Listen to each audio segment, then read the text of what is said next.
സ്ഥലം മാറിക്കിടന്നുകൊണ്ട് ഉറങ്ങാൻ താമസിച്ചാണ്.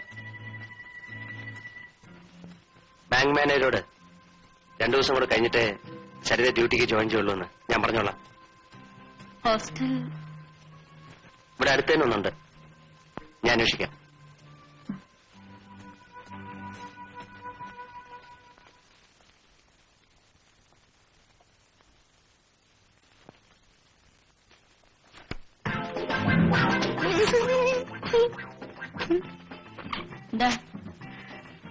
തലവേദന എങ്ങനെയുണ്ട്? രാത്രി കൊണ്ട് കുറഞ്ഞു കാണുമായിരിക്കും. എനിക്ക് തലവേദന ഉണ്ടെന്ന് ആര് പറഞ്ഞു? നമ്മുടെ സാറിനും തലവേദന വരാറുണ്ടായിരുന്നു. ഇപ്പോഴല്ല, പണ്ട് പണ്ട്. ഈയിടെയായി സാറിന് തലവേദന വരാത്തത് എന്തേ എന്ന് ഞാൻ വിചാരിക്കുകയായിരുന്നു. കണ്ടപ്പോ തോന്നി സാറിന് വീണ്ടും വന്നു കാണുമെന്ന്. എന്ത് കണ്ടപ്പം? കുളി എങ്ങനെ? ജെയിംസ് എവിടുന്ന കല്യാണം കഴിച്ചിരിക്കുന്നത്? കല്യാണം കഴിച്ചതോ? അത് ഡയറി നോക്കിയാലേ പറയാൻ പറ്റൂ. ഡയറിയോ? അല്ല, എത്ര പേരെ കല്യാണം കഴിച്ചിട്ടുണ്ടെന്ന് അറിയണമെങ്കിൽ ഡയറി നോക്കിയാലേ പറ്റൂ. ഇപ്പോഴത്തെ അല്ല, പണ്ടത്തെ ഡയറി. എന്താ നോക്കുന്നേ? സാറിനെ ഇതേവരെ അറിയാൻ മേലേ? പിന്നെന്തിനാ ഇങ്ങോട്ട് പോന്നേ? അയ്യോ, ഞാൻ പറഞ്ഞ കാര്യങ്ങളൊന്നും സാർ അറിയരുത്. ഞാൻ പറഞ്ഞൊന്നും നിങ്ങൾ കേട്ടിട്ടുമില്ല. ഇത് സാർ അറിഞ്ഞാലത്തെ സ്ഥിതി അറിയാമല്ലോ. എന്നെ ഇവിടുന്ന് പറഞ്ഞ് വിടത്തില്ല.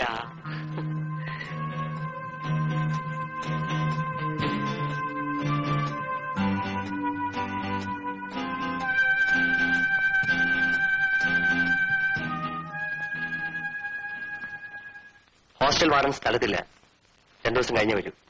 വേറെ ഏതെങ്കിലും ഒരു ഹോസ്റ്റൽ? അല്പം സൗകര്യമുള്ളതുകൊണ്ടാണ് ഇവിടെ അടുത്ത് തന്നെ അന്വേഷിച്ചത്. മറ്റു പല ഹോസ്റ്റലുകളിലും സുരക്ഷിതത്വം കുറയും. എന്നെ വിശ്വാസമാണെങ്കിൽ 2 ദിവസം കൂടെ ഇവിടെ കഴിയാം.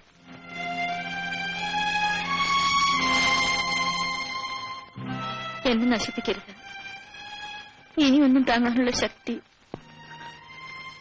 എനിക്കില്ല. അത് വേണമായിരുന്നെങ്കിൽ എനിക്ക് നേരത്തെ ചെയ്യാമായിരുന്നു. ഒരു കാലത്ത് എന്റെ കിടപ്പറ പങ്കിട്ട സ്ത്രീകൾ അനവധിയാണ്.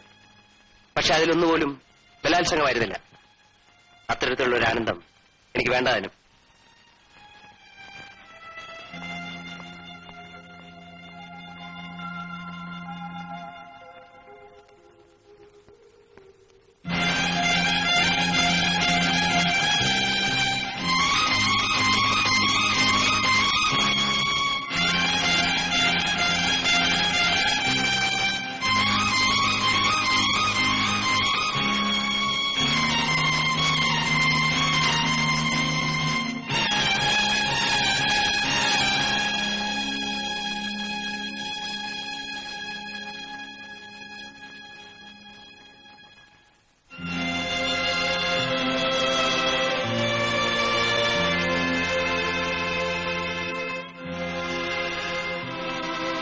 ജെയിംസ്, നിങ്ങൾ എനിക്ക് വിശ്വാസമാണ്.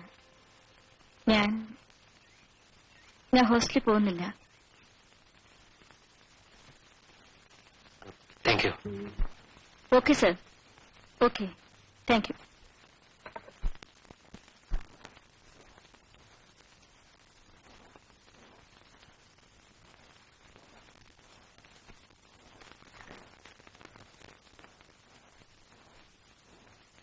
പ്രിയപ്പെട്ട ബാലേട്ട, ഞാൻ ജോലിയിൽ പ്രവേശിച്ചു. സുഖം തന്നെ. ബാലേട്ടനെ കാണാൻ കഴിയുന്നില്ലെന്ന ദുഃഖം മാത്രമേ എനിക്കുള്ളൂ. എത്രയും വേഗം ഞാൻ ബാലേട്ടന്റെ അടുത്ത് വരും. എന്നിട്ട് നമുക്ക് ഒരുമിച്ച് ഇങ്ങോട്ട് പോരാം. അമ്മയോടും രേഖയുടെ അന്വേഷണം പറയണം എന്ന് സരിത.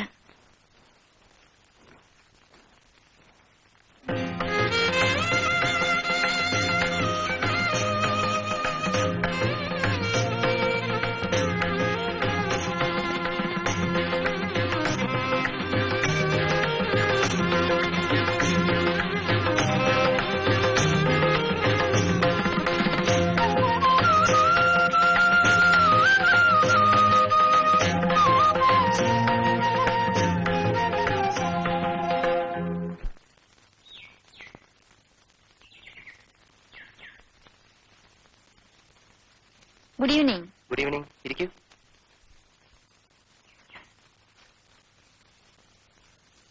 ഉം. എന്താ ഇത്? എനിക്ക് ശമ്പളം കിട്ടിയതാ. ഇതെനിക്കെന്തിനാ? 1 മാസമായല്ലോ ഞാനിവിടെ താമസിക്കാൻ തുടങ്ങിയിട്ട്.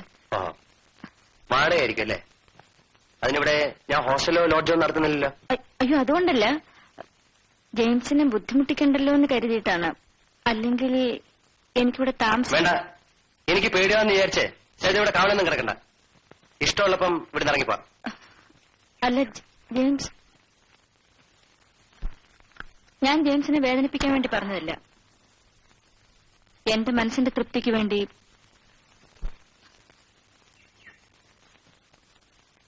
ഇത് വേണ്ടെങ്കിൽ വേണ്ട. എന്നെങ്കിലും ഇതിന്റെ അർത്ഥം ജെയിംസിന് മനസ്സിലാകും.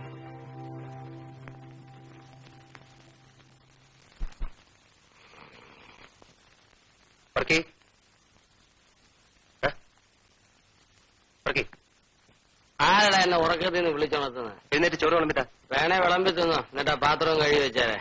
വർക്ക് ചെയ്യുന്ന പാത്രം അകത്തോണ്ട്, അതും കൂടെ കഴുകി വെച്ചേരെ. മഴ മഴ.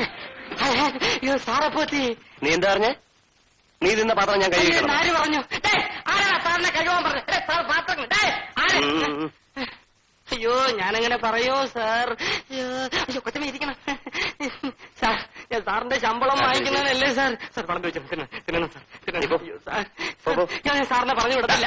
എന്നെ പറഞ്ഞു വിടരുത് സാറേ. പാവമുണ്ട് സാർ.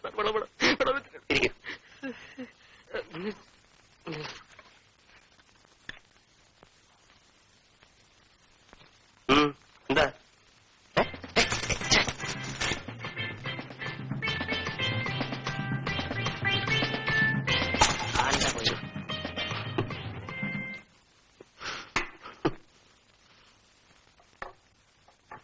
പ്രിയ ബാലേട്ട, എനിക്ക് ഇവിടെ സുഖം തന്നെ. പക്ഷെ നിങ്ങളെയൊക്കെ കാണാൻ കഴിയാത്തതിലുള്ള ദുഃഖമേ ഇന്നെനിക്കുള്ളൂ. എനിക്കെന്നും ധൈര്യം പകർന്നുകൊണ്ട് ബാലേട്ടൻ എപ്പോഴും എന്റെ കൂടെ ഉള്ളതുപോലെ എനിക്ക് തോന്നാറുണ്ട്. രേഖേ, നമ്മുടെ ജെയിംസ് ജോർജ് ഉണ്ടല്ലോ, ഇപ്പോൾ ഇവിടുത്തെ സർക്കിൾ ഇൻസ്പെക്ടറാണ്. പഴയ ആളൊന്നല്ല, എത്രമാത്രം മാറിയിരിക്കുന്നു. അയാളുടെ സ്വഭാവത്തിൽ വന്ന മാറ്റം അത്ഭുതം തന്നെ. ഞങ്ങൾ മിക്ക ദിവസങ്ങളിലും കണ്ടുമുട്ടാറുണ്ട്. കൂടുതൽ വിശേഷങ്ങൾ പിന്നീട് അറിയിക്കാം എന്ന് സരിത.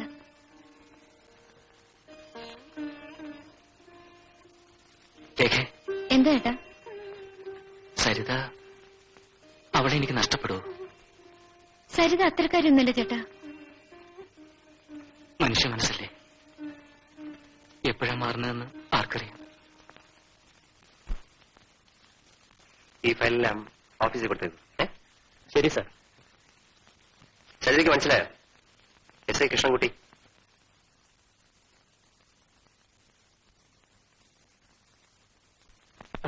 അന്ന് സത്യത്തിൽ ഞാൻ തെറ്റിദ്ധരിച്ചു. സ്ഥിരം പാർട്ടിയിൽപ്പെട്ട ആരെങ്കിലും ആയിരിക്കുമെന്നാണ് ഞാൻ വിചാരിച്ചത്. I am sorry. സാറിന് കാപ്പി? ഇപ്പൊ കുടിച്ചതേ ഉള്ളൂ. താങ്ക്സ്. ഇരിക്കൂ. ഇത് ഭാര്യയായിട്ടില്ല, ഭാര്യയെ പോലെ. സാറ് കോളടിച്ചല്ലോ. സമ്മാനം എനിക്ക് വേണം സാർ. കല്യാണത്തിന് ഒരാഴ്ച മുമ്പേ വന്നേക്കണം. മെസ് ഇൻചാർജ് കൃഷ്ണൻകുട്ടിക്ക്. Okay sir. ഏതായാലും ഭാര്യ ആയിട്ടില്ലാത്ത ഭാര്യ എന്ന നിലയ്ക്ക് ഇനി ഞാനിവിടെ നിൽക്കുന്നില്ല.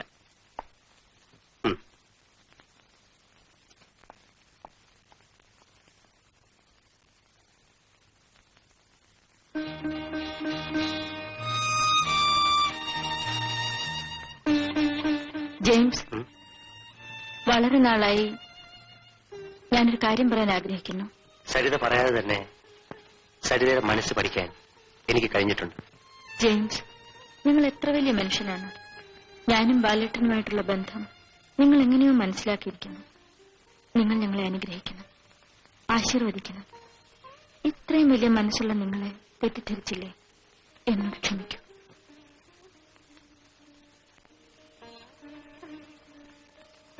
സരിത, ഇന്നെന്റെ പിറന്നാളാണ്. ഓ, ഇന്നലെ ഞാൻ പറഞ്ഞിരുന്നെങ്കിൽ സരിത എന്തെങ്കിലും ഒരു സമ്മാനം തരും എന്നറിയാവുന്നതുകൊണ്ടാണ് സസ്പെൻസ് ആക്കി വെച്ചത്.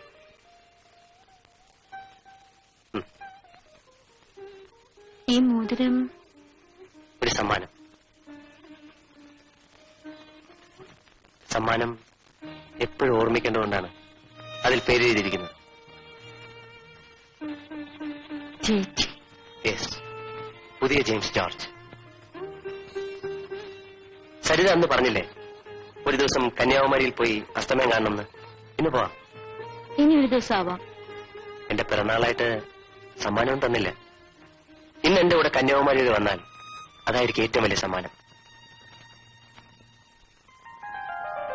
I love you.